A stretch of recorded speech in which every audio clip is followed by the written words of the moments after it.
그 왕이 자기 뜻대로 행하고 자신을 높일 것이요 모든 신보다 자기를 높이고 신들의 하나님을 거슬러 이상한 일들을 말할 것이며 그 분노가 마칠 때까지 번성하리니 이는 작정된 일이 이루어질 것임이라. 또 그는 자기 조상들의 하나님이나 여자들의 원하는 바를 개의치 않으며 또 아무 신도 개의치 아니할 것이니 이는 그가 모든 것보다 자신을 높일 것임이라. 그러나 그의 자리에서 그가 군대의 신을 공경하리니 그의 조상들이 알지 못했던 신을 그가 금과 은과 보석과 보물들로 공경하리라.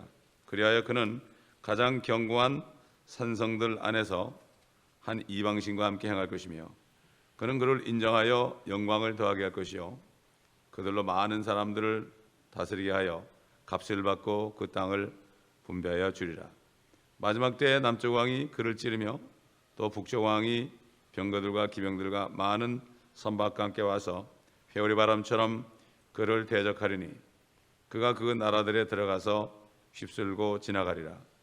그는 또한 영광스러운 땅에 들어갈 것이요 많은 나라들이 전복될 것이라. 그러나 이들 곧 에돔과 모압 그리고 암몬 자손의 우두머리는 그의 손에서 피하리라. 그가 또한 다른 나라들에게 그의 손을 뻗치리니 이집트 땅도 피하지 못하리라. 그러나 그가 이집트의 금제물과 은제물과 모든 진귀한 것들을 관장하는 권세를 가질 것이며 리비아인들과 에티오피아인들이 그의 발치에 있으리라. 그러나 동쪽과 북쪽에서 오는 소식이 그를 번민케 하므로 그가 큰 분노로 나가서 멸할 것이며 많은 사람을 완전히 없애리라. 또 그가 자기의 궁전 장막을 영광스러운 거룩한 산에 있는 바다 사이에 세울 것이라. 그러나 그가 그의 종국에 이르게 되리니 아무도 그를 도와주지 못하리라. 여기 그 왕이 누군가? 모든 신보다 자기를 높이고 신들의 하나님을 거슬려 이상한 일들을 말하는 그 왕이 누군가? 우리가 이사야 14장 보게 되면 13절을 보게 되면 우리가 이미 봤죠. 루시퍼에 대해서 내가 하늘에 올라가서 내 보호자를 하나님의 별들보다 높일 것이요 내가 또한 북편에 있는 회중의 산 위에 앉으리라. 사탄은 항상 자기 뜻대로 행하는 자죠. 그렇기 때문에 사탄이 사람이 되면은 육신 안에 들어가서 사람의 모습으로 나타나면 이것이 나타나는 거죠. 그래서 사도 바울도 데살로니가후서 2장 4절에 앞으로 나타날 그 왕 적그리스도에 대해서 그는 대적하는 자며 또 하나님이라 불리는 모든 것과 숭배받는 대상 위에 자신을 높여 하나님의 성전에 앉아 하나님처럼 보여 자신을 하나님이라 하느니라. 그 다음에 요한계시록에도 나오죠. 이 존재, 그 짐승이 나오죠. 13장 5절 6절 보면 그 짐승이 큰 일들과 모독하는 말들을 하는 입을 받았으며 입을 벌려 하나님을 대적하여 모독하되 그의 이름과 그의 성막과 하늘에 거하는 자들을 모독하더라. 근데 저 그리스도는 하나님의 분노가 나타날 때까지요 번성한다고 그랬어요. 번성한다. 이걸 우리가 알아야 돼요. 하나님을 대적하는 사람들이요 이 땅에서 번성하는 것은 조금 더 이상할 게 없어요. 그거 부러워하지 말라고 그랬어요. 악인의 형통함을 부러워하지 말라고. 그들은 풀처럼 잠시 후면은 다 베어져서 아무리 찾아도 없을 것이다. 지금 뭐 역사적으로 아시리아나 바벨론이나 시리아나 로마 같은 나라들이 번성을 했죠. 정말 사단의 능력을 받아서 번성해가지고 하나님의 백성들을 괴롭혔죠. 근데 이들은 이스라엘을 징계하기 위한 하나님의 도구였죠. 근데 그들이 그걸 못 깨달았습니다. 그래서 교만해서 다 망했죠. 자, 하나님께서는 결국은 작정된 일을 이루실 것인데 이처럼 악인들이 번성하는 것은 하나님의 오래 참으심이죠. 또한 아주 번성해가지고 극도로 달했을 때 자기가 하나님이라 그럴 때 주님이 나타나셔가지고 단번에 그를 멸할 때 그 하나님의 영광이 나타나는 거죠. 그렇기 때문에 하나님 오래 참고 있죠. 한 사람이라도 죽게 돌아오기 위해서 오래 참고 있지만 결국은 사단의 권세가 극도에 이를 때 대환란 때 이를 때 마지막 순간에 오셔가지고 그 입에서 나오는 큰 칼로, 말씀의 칼로 단번에 꼬꾸라지는 그런 장면을 우리가 요한계시록에서 보고 있죠. 굉장히 극적인 겁니다. 그렇기 때문에 우리도 끝까지 주님이 오래 참고 있는 것처럼 우리도 끝까지 인내하면서 참을 때 주님의 영광을 보죠. 그래서 절대 입을 열어서 불평하지 말라. 다 자물쇠로 채우라 이런 얘기죠. 자, 37절 보니까 또 그는 자기 조상들의 하나님이나 여자들의 원하는 바를 개의치 않으며 또 아무 신도 개의치 아니할 것이니 이는 그가 모든 것보다 자신을 높일 것입니다. 자기 조상 그러죠. 자기 조상 그러면 이거는 유대인과 관련되죠. 그러면은 적그리스도가 유대인이라는 얘기 아니겠습니까? 하나 이상할 게 없죠. 가룟 유다 보고 너희 중에 하나는 마귀다 이렇게. 너희 중에 하나는 마귀다. 마귀가 사람의 모습으로 내 앞에 앉아 있다. 이렇게 하신 말씀을 볼 때 조금 더 이상한 게 아니죠. 또 여자들의 원하는 말을 개의치 않으리라. 이브가 범죄했을 때 하나님이 그랬죠. 내가 너의 고통과 너의 임신을 크게 늘리리니 너의 바람은 내 남편에게 있을 것이니. 남편에게 예속되는 걸 얘기하죠. 근데 요즘에 세월이 지나가 보니까 거꾸로 돼버렸죠.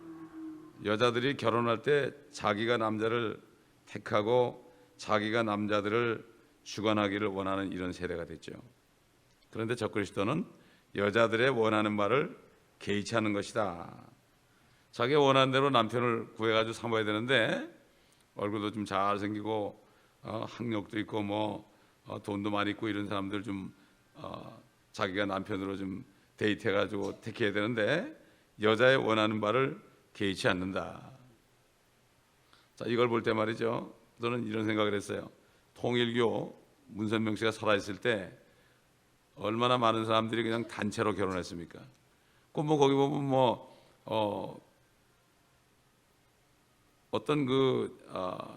어떤 민족 같은 거, 한국 사람이 흑인하고 결혼도 하고요.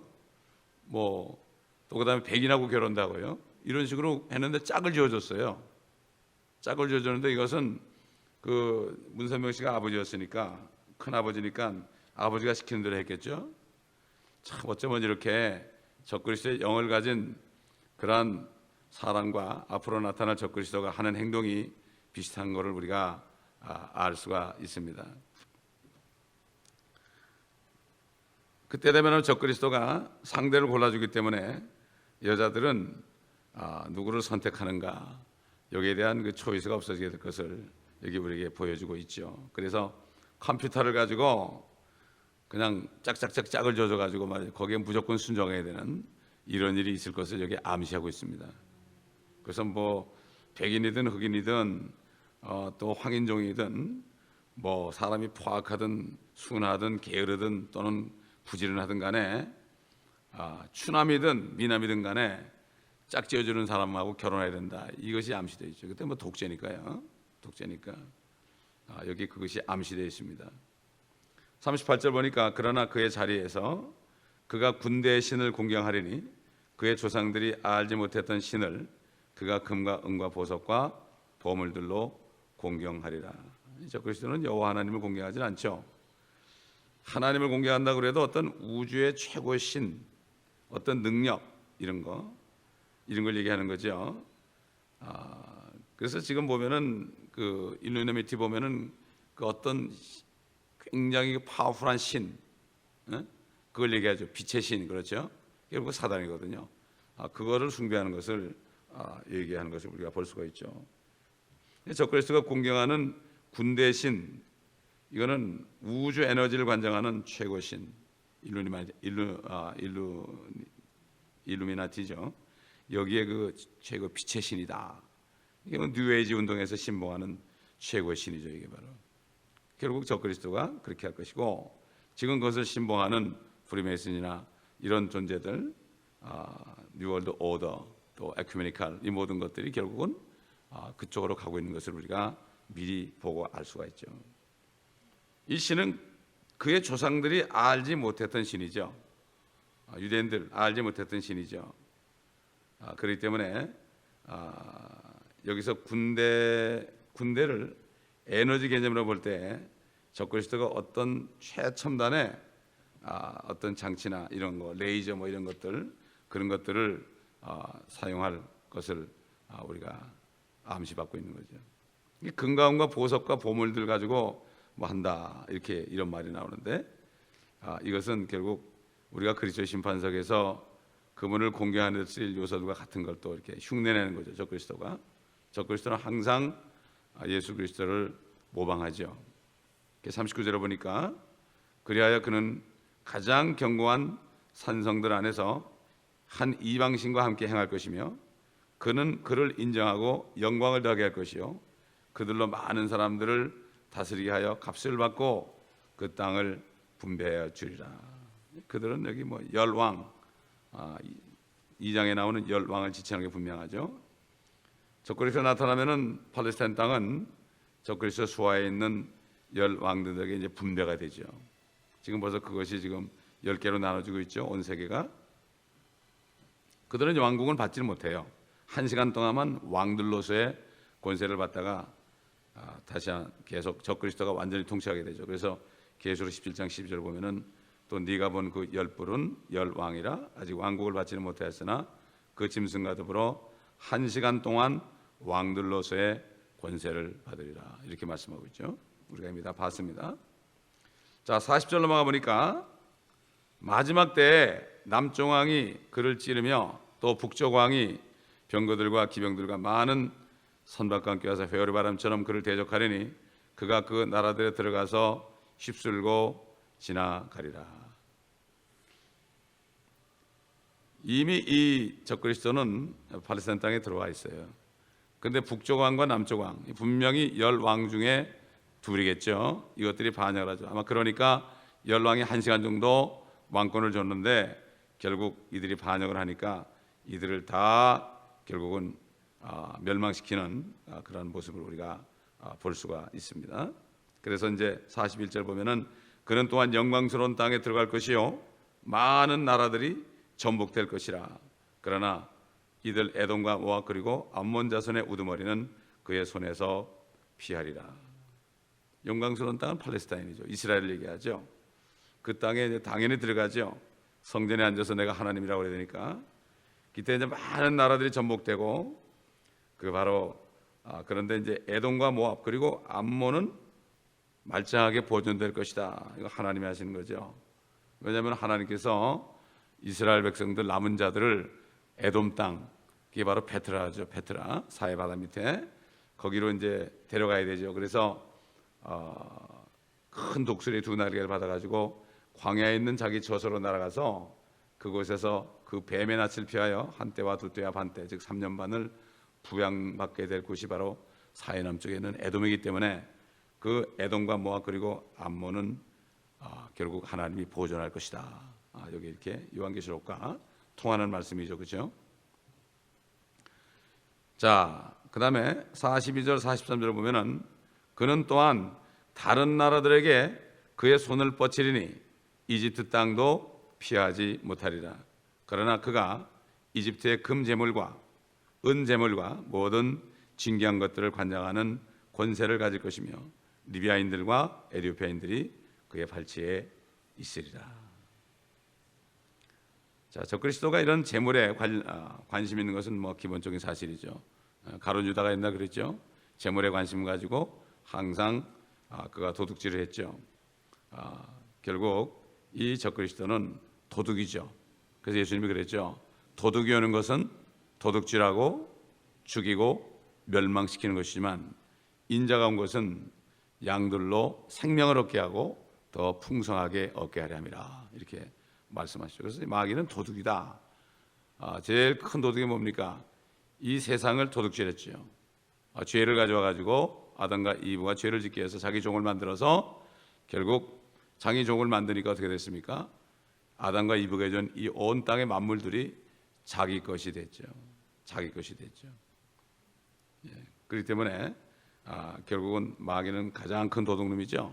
그래가지고 도둑질 해가지고 죄를 가져와서 사망을 가져왔고 또 사람들을 지옥으로 같이 끌고 가서 멸망시키는 일을 하는 것이 바로 이 도둑이 하는 일이다 하는 것을 우리가 여기서 확인할 수 있죠.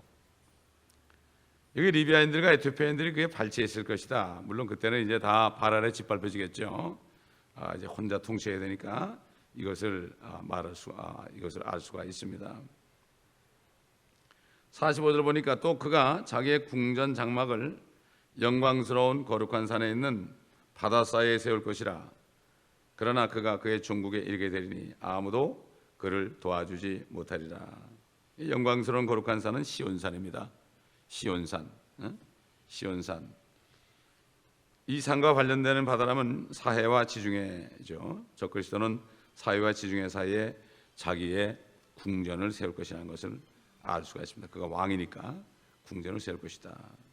근데 그가 종국에 이를 것이다. 갑작스러운 종국에 이를 것이다. 요한계시록 19장 20절 보면 우리가 알 수가 있죠. 그러나 그 짐승이 잡히고 짐승 앞에서 기적들을 행하던 거짓 선지자도 그와 함께 잡혔으니 그는 짐승과 더불어 그 짐승의 표를 받은 자들과 그의 형생에 경배한 자들을 속이던 자라. 이 둘이 유황으로 불타오르는 불못에 산채로 던져지리라. 그러니까 뭐 주님이 오시면 갑자기 체포돼 가지고서 불못에 떨어뜨리죠. 그러나 이제 마귀는 천년 동안 저 끝없이 깊은 구름 무적응 속에 잠깐 가두죠. 왜냐하면 천년 후에 수많은 사람이 태어나는데 그때 천년왕국 때도 그때도 복음이 전해지죠. 그때는 예수님이 땅에 오셔가지고 통치하잖아요. 예수님이 통치하니까 회개하고 그분을 믿어라. 근데 뭐 사람들이 다 천년씩 사니까 막 아이들도 쑥쑥 낳고 병도 없고 막 그러니까 점점 더 교만해져 가지고요. 이 사람들이 그 새 예루살렘 성도들의 도성을 포위하죠. 이 땅에 있는 도성과 하늘에서 내려온 도성을 포위하죠. 왜 그랬습니까? 그냥 저것들은 뭐 특권이 있느냐 그래가지고 그렇게 하죠. 마귀가 올라오니까 다시 시험을 하니까 많은 사람들이 곡과 마곡, 그것은 바로 모든 민족을 얘기하죠.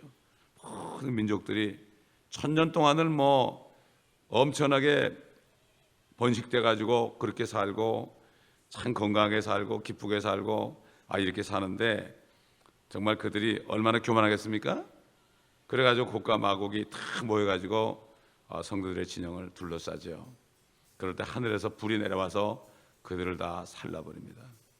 그리고 나서 이제 영원한 세계로 가는 거예요. 하나님께서는요 에덴 동산에서도 구원을 해주셨고요, 또 율법을 받기 전에도 남은 자를 노아 같은 사람 구원해 줬죠. 율법 시대에도 그 짐승의 피를 가지고 덮어주고 아브라함의 품에 가게 했죠. 죽어도 지옥으로 바로 안 가고 지옥이나 천국으로 못 가고 아브라함의 품 열조에게로 돌아갔죠. 그래가지고 그 나사로가 간 아브라함 품으로 전부 갔죠. 그 다음에 주님이 부활할 때 그들이 부활했죠. 그 주님이 부활하시고 성령이 오셨을 때 지금 2000년 동안 누구든지 예수 그리스도만 믿기만 하면은 다 영원한 생명을 받는 이 축복을 줬잖아요. 근데 아직도 얼마나 많은 사람이 안 믿습니까? 내 주먹을 믿으라 그런 사람도 있고 별 사람 다 있죠. 뭐 그러니 지금도 그러니까 이제 주님이 오셔가 재림에 하셔가지고 환란 때도 기회를 주죠. 환란 때도 기회를 주는데 천사들이 막 돌아다니면서 날아다니면서 복음을 전하는데도 그들이 듣질 않죠. 오히려 하나님을 막 그냥 막 모욕하고 하늘을 향해 삿대질하고 그러죠. 회개하지 않죠. 그래도 또 하나님이 기회를 줘가지고 천년왕국 때 더 많은 사람들을 영원한 세계에 들어가게 하려고 그렇게 했지만은 곡과 마곡 다 일어나서 이렇게 사람들이 약한 겁니다. 그래서 하나님은 남은 자들, 유대인의 남은 자들과 또 결국 거듭난 성도들을 통해서 하늘과 땅에 영원한 왕국에 파송하는 거죠. 그리고 이방인들도 남은 자 이방인들도 그들이 영생을 못 받을지라도 그들이 우리처럼 거듭나지 못했을지라도 그들은 하늘에 올라가서 위성으로 올라가서 사는 이런 일이 되겠죠. 그때는 그들이 살 수 있는 어떤 특별한 조치가 있을 겁니다. 우리하고는 다를 거예요. 그렇기 때문에 결국 유대인과 이방인과 하나님의 교회에 대한 하나님의 뜻, 그 주님이 십자가에 죽으시고 부활하시기 전까지는 노아의 그 육신적인 세 아들의 자손들이었지만은 이제는 주님이 피 흘리고 죽으셨다가 부활하신다면은 결국은 유대인과 이방인과 하나님의 교회 세 부류로 나눠져서 새 하늘과 새 땅과 새 예루살렘에 영원토록 살게 하는 그러한 조치를 해놓으셨죠. 그렇기 때문에 하나님의 목적은 이 마귀를 멸하는 게 목적이에요. 마귀를 멸해가지고 어떻게 합니까? 마귀만 멸하면 어떻게 되죠? 죄와 사망을 영원히 멸하기 때문에 이 땅은 더 이상 이제는 반란이 없죠. 그래서 영원히 가는 겁니다. 그러니까 결국은 인류 역사 6,000년이지만은요, 그 전에 또 6,000년 끝에 가서 천년왕국 지나고 그 영원 세계에 따져보면 7,000년이라는 세월은 잠깐 있는 거야. 잠깐 있는 건데 이거를 사람들이 모르니까 그렇죠. 요 때만 우리가 지금 이 시대에 태어나가지고 정말 주님의 말씀, 그래서 보면 하나님의 말씀은 하나님의 영감으로 된 것이고 교리와 책망과 그 다음에 의로 훈육하기에 유익하다. 그래가지고 교리란 것은 구원의 교리를 얘기하죠. 너희 시대에 이렇게 구원받아야 된다. 이렇게 구원받아야 된다. 그래가지고 그걸 깨닫고 구원받으면 그 다음에는 이제 책망이 나기 시작하죠. 하나님의 말씀 가지고 구원을 법적으로 받았지만은 말씀으로 자꾸 책망을 해가지고 깨닫고 고치고 그 다음에 의로 훈육하는, 그래가지고 참 의로운 삶을 살게 하는 이렇게 하는 것이 바로 하나님의 말씀이거든요. 그러니까 교리가 없으면 안 되는 거예요. 그 개혁에는 그 디모데후서 3장 16절에 교리란 말이 빠졌어요. 교리가 빠지면은 구원의 교리가 빠지면 말이죠. 구원받지 못한 사람은 아무리 책망하면 뭐 할 거예요? 어떻게 의로 훈육할 거예요? 안 됩니다. 그래서 가장 귀한 게 뭔가 하면은 교리예요. 구원의 교리입니다. 저 로마 교회는 들어가면은 자기네 구원의 교리를 꼭 가르쳐요. 그래서 교리 공부를 하는데 교리 공부. 근데 정말 이 기독교가 보면은 정말 구원에 대해서, 은혜 복음에 대한 구원에 대해서 정확하게 가르쳐야 되는데 그거 없이 그냥 뭐 인간적인 설교를 하게 되면은 그 사람은 영원히 구원 못 받게 되는 거죠. 이게 비극입니다. 그래서 성경에 교리가 빠졌다. 그래서 이 교리가요, 교리가 성경 교리가 아니고 교단 교리로 바뀌었어요. 다 교파마다 교리가 다 달라요. 구원의 교리가 다 달라요. 그래가지고 사람들을 지옥 보내는 거예요. 지금 이게 얼마나 비참한지 모릅니다. 참 이거는 정말 뭐 극소수만 알죠. 대부분은 알지 못해요. 그래서 교리는 자기 마음대로 만들어서 자기 마음대로 주장하고 그래요. 그러나 교리는 성경의 교리예요. 그래서 사도 바울이 로마서 마지막에 가면 뭐라 그랬죠? 너희가 배운 교리에 역행하고 공박하는 자들을 주의하고 그들을 떠나라. 사도 바울이 쓴 로마서에 보면은 하나님의 은혜에 대한 복음이 다 들어있죠. 갈라디아서도 마찬가지고. 그래서 금요일날 이제 갈라디아서를 하는 거죠. 그 때문에 이 구원의 교리를 확실히 모르면, 이 구원의 교리라는 거는 그거 같아요. 그 척추 같은 거예요. 이 척추가 바로야 되죠. 척추가 삐뚤어지면 모든 병의 근원이에요. 그래서 결국은 시작이 제대로 안 되고 구원의 교리를 확실히 모르면은 이게 보면 뭐 왔다 갔다 하고 헤매가 되고 의심하게 되고 구원에 대해서도 이게 내가 받았나 안 받았나, 구원이 뭔지도 모르고, 대개 보면은 구원 받았습니까? 그럴 때, 받았다 그럴 때 구원이 뭡니까? 그러면 사람들이 구원에 대해서 잘 몰라요. 그러므로 이게 바로 사단의 공략입니다. 이것이 사단의 공략이에요. 그러므로 우리는 이 구원의 교리를 확실히 안 거에 대해서 감사해야 됩니다.